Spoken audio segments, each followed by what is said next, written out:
जय हिंद। तो आज हम पढ़ेंगे एक बहुत ही इंपॉर्टेंट टॉपिक के बारे में जिसका नाम है हमारा स्पोर्टिंग एरर।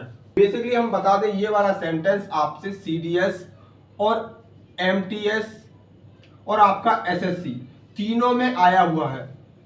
सबसे पहले हमें क्या करना होता है कि सबसे पहले हम सेंटेंस को अच्छे से पढ़ते हैं। सेंटेंस के हम पहले वाले पार्ट को पढ़ते हैं यानी कि ए को, स्टूडेंट्स हु अटेम्प्ट। अब देखो पहले वाले अगर पार्ट का ऑपरेशन करें तो हमें उसमें दो चीजें दिखेंगी। पहली कि जो हमारा सब्जेक्ट है वो क्या है, हमारा स्टूडेंट्स, और वो भी कैसा है, प्लूरल। और दूसरी हम बात करें, हमने उसके तुरंत बाद हमने एक प्रोनाउन का यूज किया है। यहाँ पर जो ये प्रोनाउन है वो कहलाएगा आपका रिलेटिव प्रोनाउन।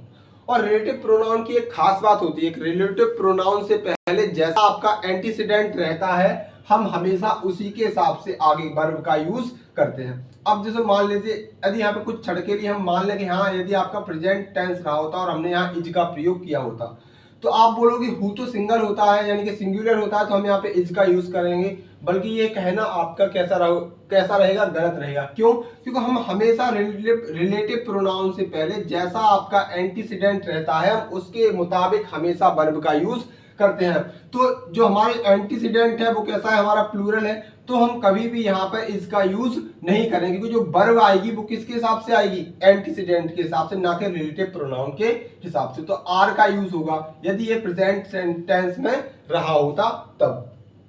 अभी फिलहाल ये क्या है, पास्ट इंडेफिनिट टेंस में, तो यहाँ पे ऐसी कोई दिक्कत वाली बात है नहीं। अब हम पढ़ते हैं दूसरे वाले पार्ट में, यानी पहला जो पार्ट है हमारा, पहला जो हिस्सा है सेंटेंस का वो कैसा है, एकदम करेक्ट है। अब हम बात करेंगे अपने दूसरे वाले पार्ट की। दूसरा वाला पार्ट है द क्वेश्चंस पेपर।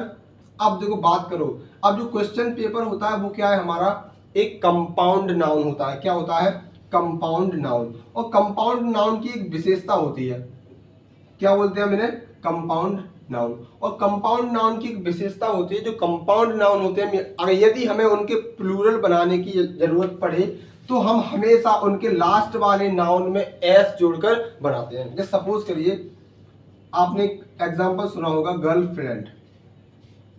गर्लफ्रेंड का मतलब क्या होता है, एक लड़की क्या है, तुम्हारी दोस्त है। यदि आप अपने दोस्त से कहो कि हमारे पास 10 महिला मित्र हैं तो आप बोलोगे कि आई हैव 10 गर्ल फ्रेंड्स। आप फ्रेंड वाले पार्ट में एस या एस का प्रयोग करेंगे। जैसे मैं बोल रहा हूं step mother, step sister, step brother, बहुत सारे कंपाउंड नाउन इस चीज के उदाहरण है कि जो उनका यदि हमें प्लूरल बनाना हो तो हम हमेशा उनके लास्ट वाले पार्ट में एस जोड़ने से उनका प्लूरल बनाते हैं। तो एरर की बात थी, वो तो हमें मिल गया कि किस पार्ट में एरर है, हमारा बी पार्ट में एरर है। क्या एरर है कि हमें क्वेश्चंस पेपर न करके क्या लिखना है, इसमें से एस का यूज हटा देना है, यानी सेंटेंस रहेगा हमारा द क्वेश्चन पेपर।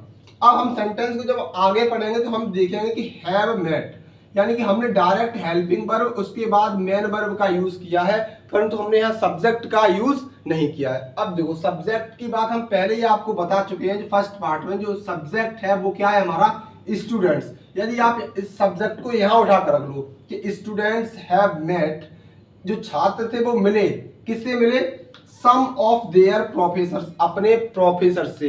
अब देखो हमने सम के बाद देयर का यूज किया है। अब देयर का यूज क्यों किया है, हमने हिज का यूज क्यों नहीं किया, या योर का यूज क्यों नहीं किया, क्योंकि जो स्टूडेंट है वो क्या है, हमारा प्लूरल। और प्लूरल का यदि हम पजेसिव एडजेक्टिव का यूज करना हो तो हम हमेशा देयर का यूज करते हैं। यदि सिंगुलर होता या सी होता तो हम यहाँ हर का यूज करते हैं, यदि हमारा ही होता तो हम यहाँ पर हिज का यूज करते हैं।